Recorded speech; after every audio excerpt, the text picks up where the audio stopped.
Hello and welcome to Wildcard from MUNPR, coming to you not live from our studio in number 205 HSS Tower, straight to your device. As always, I'm your host, Caleb Lance, and my guest today is quite possibly the most viewed member of UTK Mun, owing to the fact that he was the icon of at least 4 different GroupMe chats last year. If you've done a crisis committee at Volmun, either as a delegate or a staffer in the last 4 years, and you had a good time, there's a strong chance that you have Nishant to thank for that.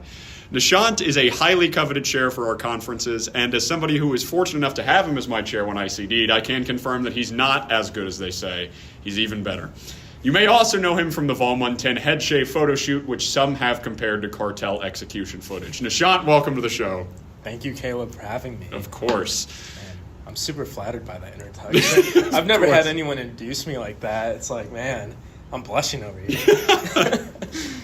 Happy to please. Listeners, if you're curious how the cards are going to work, how the interview process is going to work, just go back to the interview with Jack Oliphant about a minute and I explain how all that's going to work. All right, so first off, why do you want to be membership chair? To be quite frank with you, I don't really want to be membership chair. Most of this was to just highlight certain things that I think should be brought up as membership chair, like more so like suggestions, if anything. Like, I don't particularly want to be membership chair, and I don't think I do a particularly good job of being membership chair, but I'm certain that there are things that I can suggest to, like, future membership chairs, as well as, like, prod along, like, the discussions that go along with this stuff. Because, you know, I feel like some of these discussions haven't been as fruitful as they should have been. Yeah, for sure. The membership chair is largely responsible for all of the club's social events and outings. What is one event or outing that the club has not done that you would like to organize if you are elected? Ooh. You see, well, to be quite frank with you, I think the club has done quite a few outings. Like, I don't think there's any that haven't been done. I'm sure, like, there's different ones that could happen, but, like, in all essences, parties are the same to me. Like, it's all everybody getting together and everybody, like, sharing in on an activity. So, like, you know, say, like, a board game night, for example. I think that could be good. Or, like, you know, a reading Shockingly, club. we have not done that before. Yeah, Or, like, you know, a Mario Kart, like, tournament or anything like that. Like, or that. Why the... I don't know, man. Man... I've put, like, zero thought into, like, running for any of this. So the fact that I'm, like, spouting these ideas off right out the get-go.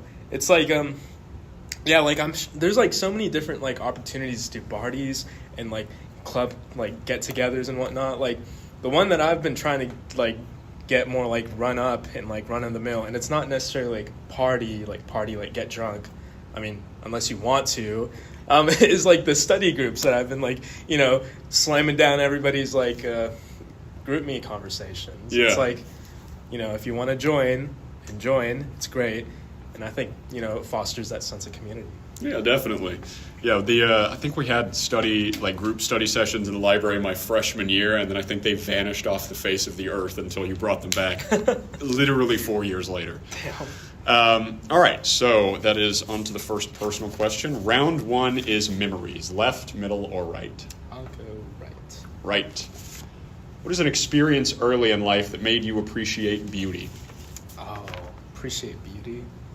So, a lot of you may or may not know this, but I was born up north. I was born in a town called Houghton, Michigan. It's on the Upper Peninsula.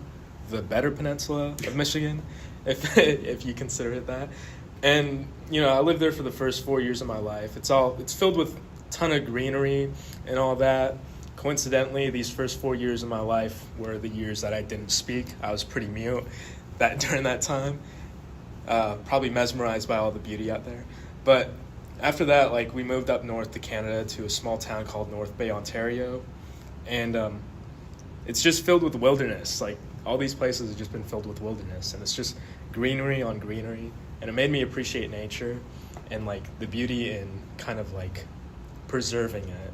Because my dad he's a forestry professor at TSU, and so he's obsessed with this stuff. You can ask him, like, all his favorite trees. Me, on the other hand, I probably couldn't answer that, but I could say, hey, trees are pretty. So, you know, that's about it for that. Yeah. I never knew you lived in Canada. That's cool.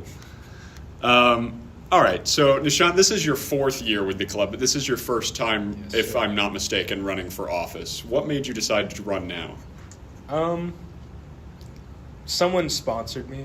Like, I have been sponsored in the past, I think, to run for membership chair. But, as I was saying earlier, it's more so like to put out suggestions as well as like things that I would like to see done. Because, Model UN is a very community-oriented club.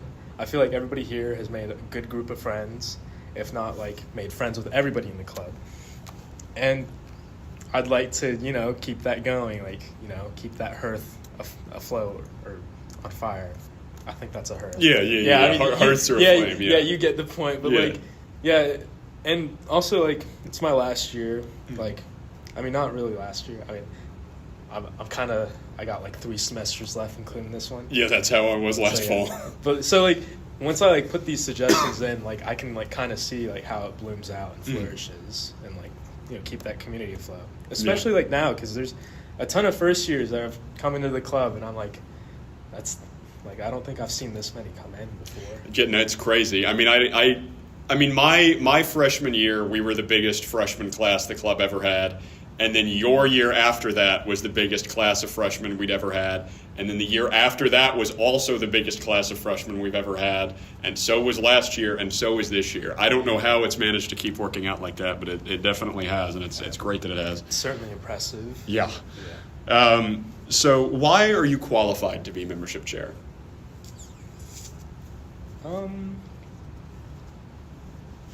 Depends on your definition of qualifications. Like, I'm sure I could point to previous experiences of leadership, and I'm sure you guys have seen my leadership played out through this club.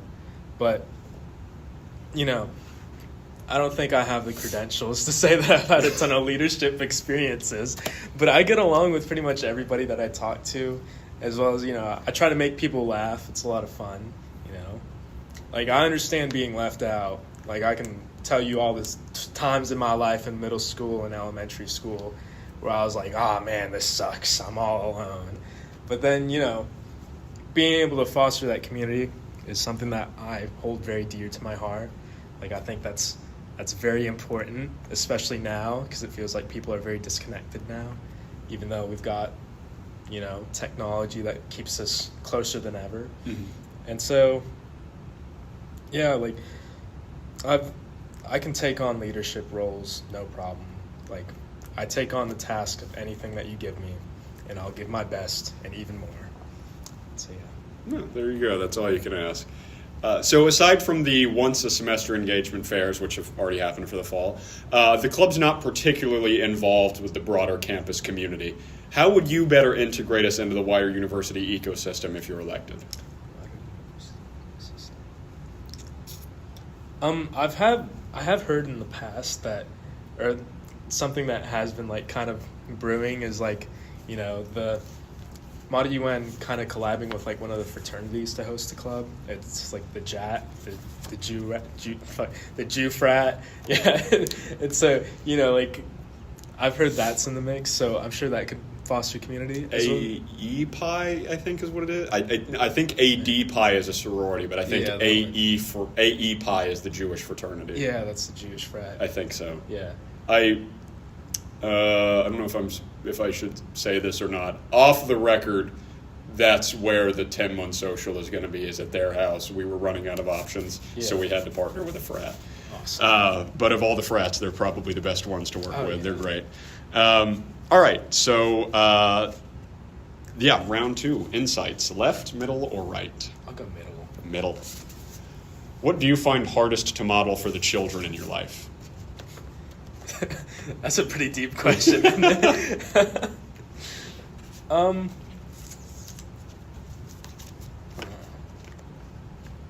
I suppose empathy. It's one of those things that I feel like has gone pretty untold in my life. Like it's kind of like one of those expected things. But like sometimes I see like some like these things like online, and I'm like, damn, that's really like unempathetic. Or like a lot of people will be pretty like unempathetic to like one another. Mm-hmm. And I get that, like people have become desensitized, but it's also very hard to like demonstrate to younger folk because there's not a lot of opportunities to do that, like, if that makes sense, like demonstrate empathy, because it's kind of like one of those innate qualities. Like, I'm sure you could like point out like instances where like, you know, someone's having a bad day and they're lashing out, and you can say, hey, and like everybody's like, you know, oh, this guy sucks, this guy's whatever. Or you could like flip the coin and be like, hey, maybe that guy's just having a bad day. But, you know, like, yeah, modeling empathy, I feel like sometimes is difficult, especially with younger folk. So, yeah. Yeah, no, definitely. I can definitely understand that. So you and Jack live together, and you're also running against each other. Can a house divided against itself still stand? Yeah. I mean, sometimes I think the condo might, like, blow over with a gust of wind, but, you know, other than that, I think it's pretty fine. Like, and also, like, I'm not running to win, and from what I've heard, it sounds like he isn't particularly taking this serious either, so it's like we're kind of on the same board here. We just really like giving presentations. So, like, that's about it. I don't think it'd be, like, a house divided, more so a house that comes together. A house that comes together stays together. That's what I always say. What is your strongest quality as a candidate, and what is your weakest? Strongest quality and weakest. As a candidate, you don't have to get like, I'm really jealous. Man, I'm just an awful person. I love kicking babies. Stealing lollipops and all that. I suppose my best quality, or at least I like to pride myself on it, is grit. Like, being able to get through things when they're tough and being able to look long-term is a very important quality.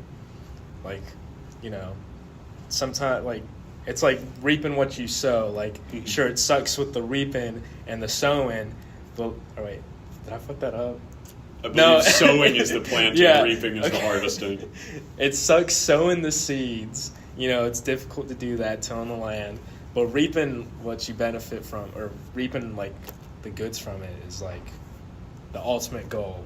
And that's something that I feel like I've done for a lot of my life. It's just getting through stuff when it's tough and just keeping in mind the long-term goals.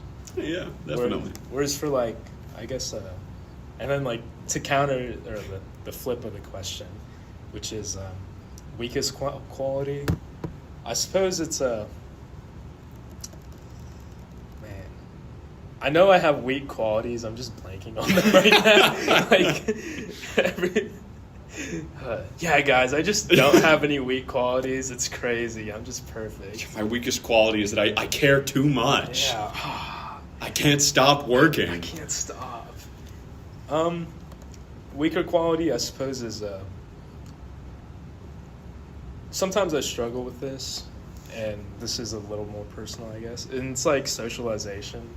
Like, you know, sometimes I feel bad when I don't talk to someone new, and that's just because I'm shy. And so, you know, creating new connections and all that, that's something that I'm pretty weak with. It's something that I'm working on, don't get me wrong, but, like, it's definitely one of the qualities that I'm improving on. Yeah, so, I think all of us struggle with that at least a little bit.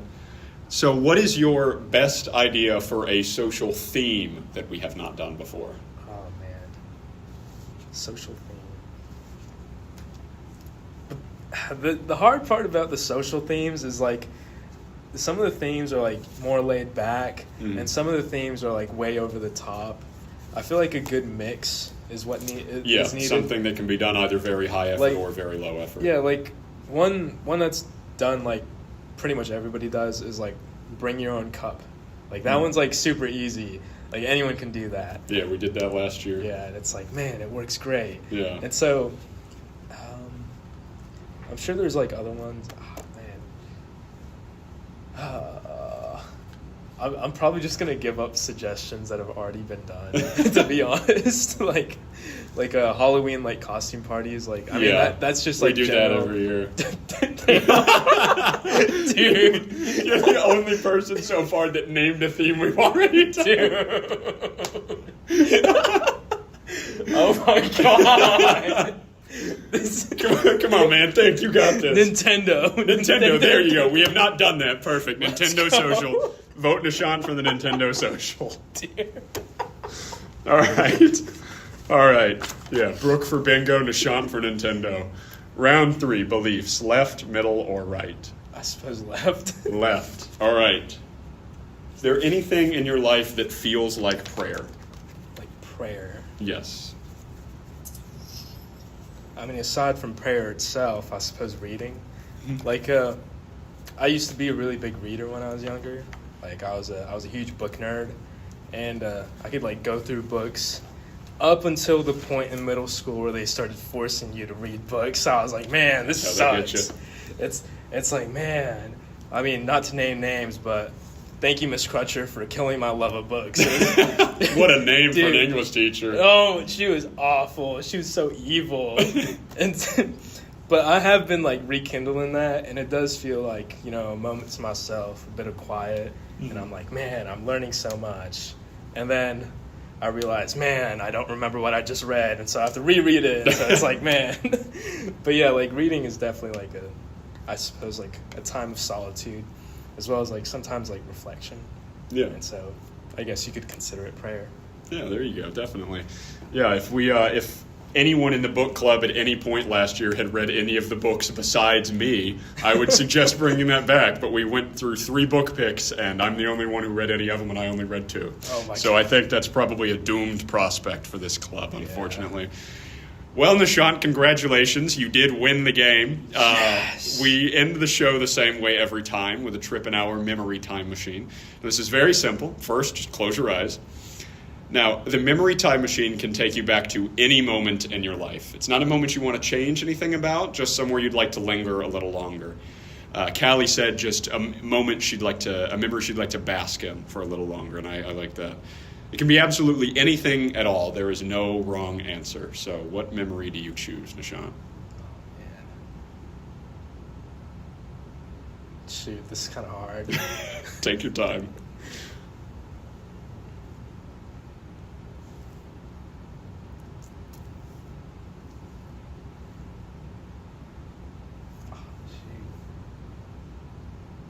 Does my life suck this much? Dude. I'm closing my eyes and I'm going through these memories. I'm like, nah, that's not good enough.